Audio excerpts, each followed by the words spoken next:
Hello everyone, welcome to Prayagraj PCS. दोस्तों, आज की इस वीडियो में हम कॉपी रिव्यू सेशन में अपने मधुसूदन गुप्ता सर की कॉपी लेके आए हैं, जिनकी रैंक 29 थी यूपी पीसीएस 2019 के अंदर। सर अभी एसडीएम रैंक पे कार्य कर रहे हैं। उनकी कॉपी को हम रिव्यू करने वाले हैं और ये कॉपी हिंदी मीडियम की होने वाली है। हिंदी मीडियम में सर ने टेस्ट सीरीज में ये कॉपी लिखी हुई थी। उनकी टेस्ट सीरीज की कॉपी से हम क्या क्या चीज़ें सीख सकते हैं, हमारा पर्पज़ है इस वीडियो में वो सीखना। तो आइए सीधे जंप करते हैं क्वेश्चंस के ऊपर और क्वेश्चन से क्या सीख सकते हैं सीधे वो देखते हैं, मिनिमम टाइम में मैक्सिमम आउटपुट के लिए। प्रश्न आपके सामने है, प्रश्न को मैं एक बार पढ़ देता हूँ। समावेशी विकास से आप क्या समझते हैं? सामाजिक न्याय को प्राप्त करने में इसकी क्या महत्ता है, चर्चा कीजिए। इंग्लिश में है, what do you understand by inclusive growth, discuss its importance to achieving social justice. तो आंसर हमेशा आईबीसी मेथड में लिखा जाता है, जैसा आप सभी को पता होगा। और बाकी जो नए लोग उनको बता देता हूँ कि आईबीसी मेथड का फुल फॉर्म है introduction, body and conclusion. Introduction generally 3 तरीके से किया जाता है। पहला है, अगर आप चाहें तो किसी चीज़ को डिफाइन कर सकते हैं। दूसरा होता है डेटा देके, और तीसरा होता है इवोल्यूशन या हिस्टोरिकल चीज़ें बता के, मतलब कैसे उसका विकास हुआ और क्या उसका महत्व है। ठीक है, तो यहाँ पे सर ने जो है कीवर्ड्स को डिफाइन यानी उसकी परिभाषित करते हुए अपना इंट्रोडक्शन लिखा हुआ है। तो ये भी इंट्रोडक्शन लिखने का, भूमिका लिखने का एक तरीका होता है।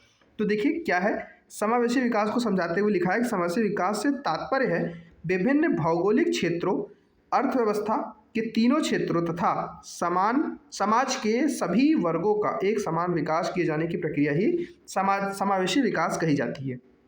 ठीक है, इसको और स्टैंडर्ड डेफिनेशन के फॉर्म में यहाँ पे सर ने बताया कि समाज के गरीब, पिछड़े और वंचित तबकों का सशक्तिकरण करके उन्हें विकास की मुख्य धारा में शामिल करना समावेशी विकास के अंतर्गत आता है। ये थोड़ी सोफिस्टिकेटेड और स्टैंडर्ड डेफिनेशन है, आपको ऐसे यूज़ करना है। और ब्लू और ब्लैक का भी पेन यूज़ करेंगे तो बेटर आउटलुक आएगा इसके। उसके बाद सामाजिक न्याय से तात्पर्य क्या है? तो सामाजिक न्याय से तात्पर्य है ऐसे न्यायपूर्ण समाज की स्थापना करना जिसमें सामाजिक आर्थिक विषमताएं न्यूनतम हो। तो यहाँ पे जो कीवर्ड ध्यान रखना है हमको, सामाजिक आर्थिक विषमताएं न्यूनतम करना सामाजिक जो न्याय है उसका लक्ष्य होता है। उसके बाद अगला है, समावेशी विकास के द्वारा सामाजिक न्याय के लक्ष्य की प्राप्ति की जा सकती है। ये है यहाँ पे लिंकर लाइन, कैसे एक पैराग्राफ को दूसरे से जोड़ा जा सकता है। फिर आगे देखते हैं, प्रश्न में जो पूछा गया था कि सामाजिक न्याय को प्राप्त करने की क्या महत्व है, सामाजिक न्याय में क्या महत्वपूर्ण या फिर महत्ता क्या, इंपॉर्टेंस क्या है। तो सीधे यहाँ पे प्रश्न वाले पार्ट को लिख के यहाँ पे बॉक्स बना दिया गया है। ठीक है, बॉडी का पार्ट है ये। अब इसके अंदर हर एक फील्ड में महत्ता बताई गई। जैसे पहला है आर्थिक सशक्तिकरण में महत्वपूर्ण भूमिका निभाता है, तो इसके तहत कौन कौन सी स्कीम चलाई जा रही हैं वो एग्जाम्पल के फॉर्म में यहाँ पे सर ने बता दिया है। तो आर्थिक सशक्तिकरण के लिए जनधन योजना, मुद्रा योजना, स्टैंड अप योजना और पीएम किसान जैसी योजनाएं चल रही हैं। सामाजिक सशक्तिकरण की बात करें तो सामाजिक सशक्तिकरण में सामाजिक सुरक्षा को मद्देनज़र अटल पेंशन योजना, पीएम दुर्घटना या बीमा योजना और उज्ज्वला योजना इसके पार्ट में आएंगे। राजनीतिक सशक्तिकरण की अगर हम बात करें तो सीटों का आरक्षण, पंचायती राज और भागीदारी बढ़ाना इसके उदाहरण हैं। कमजोर और सुभेद्य वर्गों का सशक्तिकरण, एससी, एसटी, ओबीसी, महिलाएं, बच्चे, बुजुर्ग, अल्पसंख्यक, एलजीबीटी, दिव्यांग इत्यादि को सशक्त करके मुख्य धारा में लाना सामाजिक न्याय कहा जा सकता है। तो उसके बाद फिर कंक्लूड करते हुए यहाँ पे बताया गया कि समावेशी विकास के द्वारा सामाजिक न्याय के लक्ष्य के साथ साथ 2030 के एसडीजी लक्ष्यों को भी प्राप्त किया सकता है। तो यहाँ से 2 लक्ष्यों को एक साथ लिंक कर दिया गया है। तो इस तरह से कंक्लूजन भी हो गया। तो आई होप आपको समझ में आ गया होगा कि कैसे बेसिक आंसर राइटिंग शुरू करनी है। अगर आप बिल्कुल बिगिनर हैं और आंसर स्टार्ट करना चाहते हैं तो इन चीज़ को आप सीख सकते हैं कि सबसे पहले आप डेफिनेशन उठाइए, डेफिनेशन को समझाइए, उसके बाद लिंक करिए क्वेश्चन से। उसका क्वेश्चन में जो पूछा गया है उसको यहाँ पे बता के बॉक्स में करके और उसके डिफरेंट आयामों में उसके उदाहरण प्रस्तुत कीजिए, जैसा कि प्रश्न में पूछा गया और सर ने यहाँ पे किया हुआ बेहतरीन तरीके से। सर को अच्छे नंबर मिले थे, तो आपको भी इस प्रक्रिया को फॉलो करके बेहतरीन नंबर मिल सकते हैं। आइए अगला प्रश्न देखते हैं, क्या है हमारा, भारत में गरीबी उन्मूलन हेतु सरकार द्वारा संचालित विभिन्न कार्यक्रमों का उल्लेख कीजिए, साथ ही इनकी सीमित सफलता के कारणों को भी लिखिए। मतलब जो स्कीम चलाई है गवर्नमेंट ने वो पूरी तरह से सफल नहीं हो पाई, उनमें बहुत सारी कमियां रह गई, तो उनका उल्लेख कीजिए और क्यों कमी रह गई कारण बताइए। ठीक है, तो सबसे पहले वही इंट्रोडक्शन में कीवर्ड्स गरीबी है यानी पॉवर्टी, तो उसको डिफाइन करना है। तो सर ने बताया है, देखिए मैं यहाँ पे रीड करता हूँ जिससे आपको बेटर आइडिया लग पाए कि आपको भी कैसे चीज़ें आगे अप्रोच करनी चाहिए। गरीबी एक अवधारणा है जिसमें व्यक्ति अपनी बुनियादी आवश्यकताओं जैसे रोटी, कपड़ा, मकान की पूर्ति कर पाने में असमर्थ हो जाता है। वर्ल्ड बैंक के अनुसार $1 प्रतिदिन से कम खर्च करने वाला व्यक्ति जो है गरीबी की परिभाषा में आता है। ठीक है, तो ये पुरानी डिफिनीशन थी, अभी वर्ल्ड बैंक ने डिफिनीशन को अपडेट कर दिया है, ये $2.17 के आसपास है। ठीक है, इसको एक बार आप गूगल करके रीचेक कर लीजिएगा, लेकिन ये बस आपको सीखना यहाँ पे ये है कि आप वर्ल्ड बैंक का ये एग्जाम्पल यूज़ करेंगे, बस इसको अपडेट कर लीजिएगा।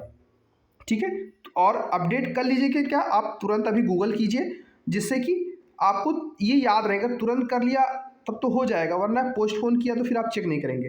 तो यहाँ पे वीडियो को रोकिए और गूगल पे चेक कीजिए। ठीक है, और बाकी अगर आपने चेक किया तो कमेंट सेक्शन में बताइए, जिससे कि बाकी लोगों को भी हेल्प हो जाए कि वर्ल्ड बैंक में अभी की डेट में जो गरीबी के लिए लिमिट है वो कितना सेट की गई है, प्रतिदिन कितने इनकम होनी चाहिए।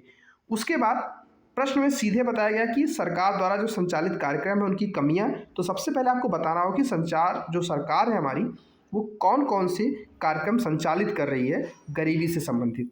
ठीक है, देखिए सबसे पहले यहाँ पे है अंत्योदय अन्न योजना। ठीक है, फूड मतलब जो बेसिक चीज़ें नहीं मिल पा रही, तो आप उन बेसिक चीज़ों को दिमाग में रखिए और उनके ऊपर कौन कौन सी सरकार की योजनाएं चल रही है उनको लिख दीजिए। गरीबी के सभी योजनाएं अपने आप कवर हो जाएंगी। तो देखिए सबसे पहले भोजन यानी रोटी, फिर कपड़ा, मकान, तो इन सब चीज़ों को अगर आप ध्यान रखेंगे, जैसे राष्ट्रीय ग्रामीण आजीविका मिशन 2011 ये भी सरकार चला रही है। उसका पीडीएस, ठीक है, पब्लिक डिस्ट्रीब्यूशन सिस्टम का जो है उसको भी इसके अंदर इंक्लूड किया गया है। मनरेगा 2005 का, दीनदयाल आजीविका मिशन, मिड डे मील, मुद्रा योजना था, जनधन योजना, 5वीं और 6ठी जो पंचवर्षीय योजनाएं हैं उसके अंदर गरीबी हटाओ का नारा दिया गया था, उसके ऊपर कार्य किया गया था। इसके अलावा राष्ट्रीय खाद्य सुरक्षा जो अधिनियम 2013 का था, ये कहीं ना कहीं सरकार द्वारा चलाए गए वो कार्यक्रम हैं जो गरीबी को लक्षित करते हैं और उसे खत्म करने का प्रयास करते हैं। अब इन लक्ष्य और इन कार्यक्रमों के बावजूद जो आशातीत सफलता थी वो नहीं मिल पाई। क्या कारण है इसके? इन कारणों को यहाँ पे बताया गया। पहला कारण बताया गया है योजनाओं के अंदर जो लीकेज था, मतलब जो पैसा जिस काम के लिए गया था वो वहाँ पे नहीं जा पहुँच पाया। 1985 की रिपोर्ट है सेंट्रल गवर्नमेंट की, जिसमें राजीव गांधी गवर्नमेंट की रिपोर्ट थी। राजीव गांधी कहते हैं कि मैं दिल्ली से लोगों के पास अगर ₹1 भेजता हूँ तो 85 पैसे जो है सिस्टम खा जाता है, केवल 15 पैसे लोगों के पास पहुँचते हैं। ये है करप्शन, इसे कहते हैं योजनाओं का लीकेज। ठीक है, ये उदाहरण आप दे सकते हैं। उसके बाद भ्रष्टाचार, प्रशासनिक शिथिलता, बजट आवंटन का कम होना, राजनीतिक इच्छा शक्ति का अभाव, इसके अलावा नकदी अर्थव्यवस्था की उपस्थिति यानी कैश इकोनॉमी, जिससे करप्शन के चांसेस ज़्यादा मिलते हैं। तो ये सभी सीमित सफलता के कारण थे। अब भारत सरकार के द्वारा गरीबी उन्मूलन के लिए क्या दृष्टिकोण अपनाया गया था, ये भी हम देखते हैं। भारत सरकार 3 अप्रोच फॉलो करती है गरीबी उन्मूलन के लिए। कौन कौन से हैं वो? पहला आर्थिक समृद्धि, दूसरा होता है निर्धनता उन्मूलन कार्यक्रम के माध्यम से, और तीसरा है निर्धन जो वर्ग है उनकी न्यूनतम जरूरतों को पूरा करना।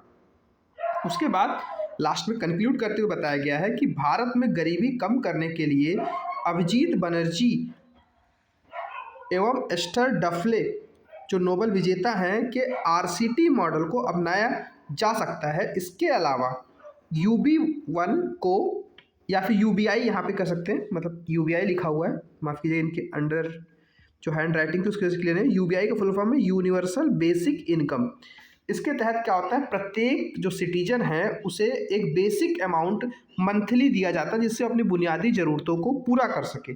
तो इसके अलावा UBI को भी अपनाया जा सकता है। तो ये सॉल्यूशन देते हुए कंक्लूड कर दिया गया है। तो इन चीज़ों से भी आप सीख सकते हैं कंक्लूजन में कैसे आप किसी विद्वान का नाम लिखते हुए उसके किसी मॉडल का जिक्र करते हुए कंक्लूड कर सकते हैं उत्तर सफलता बताते हुए, कैसे आगे की राह बताते हुए आप कंक्लूड चीज़ों को कर सकते हैं। तो इस उत्तर से हम ये सीख सकते हैं। आगे देखते हैं अगला प्रश्न क्या है। इसमें मैं 3 प्रश्नों को इस वीडियो में देख रहा हूँ क्योंकि वीडियो बहुत ज़्यादा लंबी ना हो, क्योंकि वीडियो बहुत ज़्यादा लंबी होने से भी जो इंटेंडेड रिजल्ट है, जो हम चाहते हैं, वो नहीं मिल पाता है। ठीक है, बोरियत सी होने लगती है। मेन चीज़ हमारा ये है कि जो बेस्ट आंसर है उसे दिखाएं, और जो काम की चीज़ें हैं बस आपको बता दें कि फ्लो चार्ट्स कैसे यूज़ कर सकते हैं और किन किन कॉपीज़ से आप सीख सकते हैं। और बाकी ये कॉपियाँ टेलीग्राम चैनल पे मैंने डाल दी हैं। अगर आपको डिटेल पढ़ना है इन कॉपियों को तो आप टेलीग्राम पे जुड़ जाइए, वहाँ से कॉपीज़ को डाउनलोड कीजिए और इनको पढ़िए। तीसरा प्रश्न आपके सामने है, सहिष्णुता व प्रेम की भावना न केवल अति प्राचीन समय से भारतीय समाज का एक रोचक अभिलक्षण रही है, अपितु वर्तमान में भी यह एक महत्वपूर्ण भूमिका निभा रही है। इस कथन को सविस्तार स्पष्ट कीजिए। मतलब एक तरह से ये भारतीय समाज के ऊपर प्रश्न है, और भारतीय समाज के अंदर जो spirit of tolerance and love है, इसको समझाना है कि ये आज भी है और प्राचीन समय में भी थी। तो ये उदाहरण देना है हमको। पहले तो प्राचीन समय का उदाहरण देना होगा, और आज किन किन चीज़ों में हमको ये चीज़ दिखता है वो बताना होगा। तो सबसे पहले देखिए, इंट्रोडक्शन में सर ने बताया है कि भारतीय समाज में जो सहिष्णुता व प्रेम की भावना है वो अति प्राचीन समय से ही विद्यमान रही है। महात्मा बुद्ध से लेकर के अशोक तक यह परंपरा हमें लगातार देखने को मिली है और आज भी मिलती रही है। सहिष्णुता के वर्तमान में क्या उदाहरण हैं? जैसे भारत में जो धार्मिक सौहार्द है वो अभी भी उपस्थित है। कुछ छुटपुट घटनाओं को छोड़ दें तो अधिकतर भारत जो है सेकुलर या फिर धर्मनिरपेक्ष राष्ट्र के रूप में जाना जाता है। भारतीय धर्मनिरपेक्षता तथा गंगा जमनी तहजीब आज भी विश्व के लिए एक सीख बनी हुई है। अल्पसंख्यकों की रक्षा हेतु विभिन्न संवैधानिक व विधिक प्रावधानों की उपस्थिति भारत के इसी सौहार्द को दिखाता है। भारतीयों के द्वारा अन्य धर्मों के विचारों, त्योहारों इत्यादि को इतने भली भांति तरीके से अपना लिया जाता है, जैसे क्रिसमस, वैलेंटाइन डे इत्यादि, जिससे भारत अभी भी सहिष्णुता के उदाहरण प्रस्तुत करता है।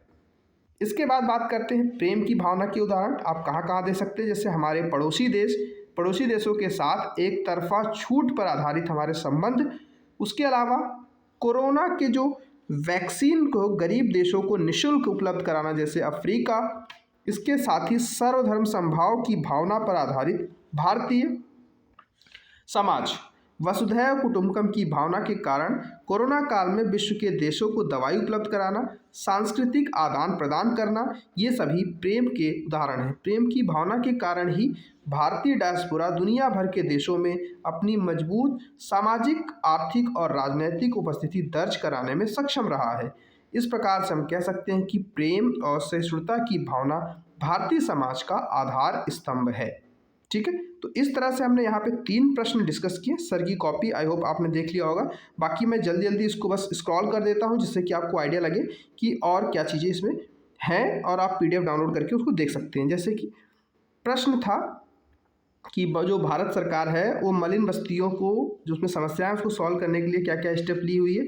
तो देख सकते हैं यहाँ पे LPG रिफॉर्म का जिक्र करते हुए, और कौन कौन सी मलिन बस्तियों की उपस्थिति है भारत में। धारावी जो दुनिया की सबसे बड़ी स्लम एरिया कही जाती है एशिया में, उसके बाद अन्य मलिन बस्तियां महाराष्ट्र, आंध्रा, वेस्ट बंगाल, यूपी के अंदर कानपुर, प्रयागराज क्षेत्रों में भी पाई जाती हैं। क्या कारण है इस मलिन बस्तियों का? गरीबी, औद्योगिकरण, नगरीकरण, मतलब जो प्लान तरीके से नहीं हुआ, शहरी जनसंख्या में अत्यधिक वृद्धि, ठीक है, सस्ते आवासों की कमी, नगरीय आकर्षण, ग्रामीण बेरोजगारी इत्यादि जो है ये फैक्टर्स हैं। ठीक है, इनके कारण क्या क्या चुनौतियाँ उत्पन्न हुई हैं। तो देख सकते हैं कैसे, अगर आपके पास समय की कमी है तो इस तरह से भी आप बना के अपने सारे पॉइंट्स लिख सकते हैं। तो इन चीज़ों को आपको सीखना है, जिससे कि कम समय के अभाव में भी आप अपने पूरे उत्तर को कंप्लीट कर सके। सरकारी क्या प्रयास हुए हैं देख सकते हैं, ये सभी स्कीम चलाई गई हैं, इनको एक बार आप रीड कर लीजिएगा। ठीक है, उसके बाद फिर फाइनली जो है ईज़ ऑफ लिविंग को बताते हुए इसको कंक्लूड कर दिया गया है। ऐसे ही प्रश्न नंबर 5 में भारतीय समाज के ऊपर प्रश्न है, तो यहाँ से कनेक्ट करते हो प्रमुख विशेषताओं को बॉक्स में करके, जो जो भारतीय समाज में दिखाई पड़ता है उस चीज़ों को यहाँ पे लिस्ट कर दिया गया है। ठीक है, और फिर परिवार व्यवस्था से संबंधित जो प्रश्न था इसको यहाँ पे समझाते हुए, फिर भारतीय जो समाज है पश्चिम से किस प्रकार भिन्न है इसको भी बताना था इस प्रश्न में। तो यहाँ पे देख सकते हैं, इनको उत्तर को जरूर पढ़िएगा, क्योंकि इससे आपके पॉइंट जरूर ऐड होंगे। ठीक है, बाकी तो आप लिखना सीखेंगे ही। देखिए किस प्रकार से कारण, प्रयास और समाधान, ठीक है, जैसे कार्यस्थल पर सुरक्षा, सी बॉक्स, ठीक है। इसीलिए हमेशा टॉपर्स की कॉपी को आपको पढ़ना चाहिए, जिससे कि आप जो चीज़ नहीं सोच पाते या फिर जो पॉइंट ऑफ व्यू आपको नहीं मिलता है वो उनकी कॉपी में मिल जाता है। ठीक है, तो टॉपर कॉपी रिव्यू करने का और उसको देखने का एक फ़ायदा ये भी होता है। ठीक है, तो ये जैसे पॉलिटी का ही है, देखिए एक साथ इन्होंने different different dimension, Indian society, economics plus polity, सभी के आंसर आपको एक कॉपी में देखने को मिल जाते हैं। तो आपको आइडिया लगता है कि कैसे, हाँ, किन एग्जाम्पल्स को आप दे सकते हैं। जैसे विधि आयोग की 117वीं रिपोर्ट को सर ने यहाँ पे कोट किया है, तो आपको भी इन चीज़ों को कोट करना है। जैसे पीएम द्वारा एक देश एक चुनाव, ठीक है, इन सब चीज़ों को यूपीएससी ने भी पूछा हुआ है। तो इन स्कीम्स को अगर आप चाहें तो एक डायरी बना के वहाँ पे अपने नोट्स के फॉर्म में लिख सकते हैं, जिससे कि अपनी कॉपी में भी आप इन चीज़ों को इंक्लूड कर सकें। क्योंकि टॉपर जो होते हैं वो एक्स्ट्रा क्या करते हैं, आप या तो पूरा उस पर रिसर्च कीजिए या तो उनकी कॉपी से सीख लीजिए। दूसरा तरीका ज़्यादा आसान है, क्योंकि मेरे चैनल पे ये पूरी कॉपीज़ बेहतरीन तरीके से रिव्यू कराई गई हैं। तो आप चाहें तो उस रिव्यू को देखिए, या तो सीधे अपना टाइम बचाना चाहते हैं तो आप टेलीग्राम चैनल पे जाइए, इन पीडीएफ को डाउनलोड कीजिए और खुद से इसको चाहे तो रीड करें। बाकी जो समझ नहीं आया तो आप वीडियो को देख लीजिएगा। तो इस तरह से ये पूरी कॉपी मैंने आपको दिखा दी है। शुरू के 3 क्वेश्चंस का मैंने डिटेल एनालिसिस भी कराया है। उनको देखने के लिए अगर आप चाहते हैं कि मैं पूरी कॉपी का रिव्यू कराऊँ, एक एक क्वेश्चन को डिटेल में कराऊँ, तो आप कमेंट सेक्शन में बता दीजिएगा। नेक्स्ट टाइम से मैं वो ध्यान रखूँगा। Per day Hindi English copy आपको मिलती है, चैनल को सब्सक्राइब कर लीजिएगा।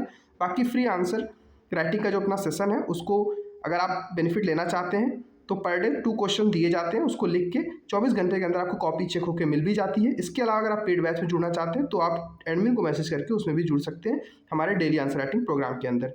सो इस वीडियो में इतना ही। बाकी अपना फीडबैक कमेंट सेक्शन में दीजिएगा। अगर आपको कुछ स्पेशल सेशन है बिल्कुल कंसिडर किया जाएगा। तो थैंक यू फॉर वॉचिंग।